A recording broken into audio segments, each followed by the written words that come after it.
రాష్ట్ర ఇంధన శాఖ పరిస్థితిని శ్వేతపత్రం రూపంలో ప్రజల ముందుకు తీసుకురావాలని ప్రభుత్వం నిర్ణయించింది. ఈ మేరకు విద్యుత్ రంగంపై నేడు వైట్ పేపర్ను విడుదల చేయనుంది. ఇంధన రంగాన్ని తిరిగి పట్టాలెక్కించేందుకు తీసుకునే చర్యల గురించి సీఎం చంద్రబాబు చెబుతారని టీడీపీ వర్గాలు తెలిపాయి. 2019కి నేటికి చోటు చేసుకున్న వ్యత్యాసాన్ని ప్రధానంగా వివరించనున్నారు పేర్కొన్నాయి.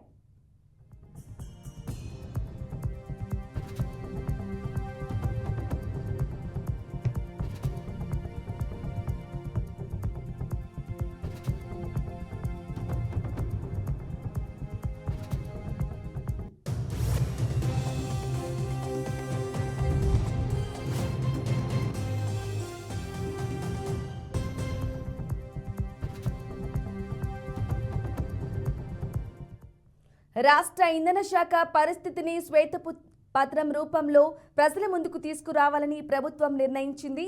ఈ మేరకు విద్యుత్ రంగంపై నేడు వైట్ పేపర్ను విడుదల చేయనుంది. ఇంధన రంగాన్ని తిరిగి పట్టాలెక్కించేందుకు తీసుకునే చర్యల గురించి సీఎం చంద్రబాబు చెబుతారని టీడీపీ వర్గాలు తెలిపాయి. 2019కి నేటికి చోటు చేసుకున్న వ్యత్యాసాన్ని ప్రధానంగా వివరించనున్నారని పేర్కొన్నాయి.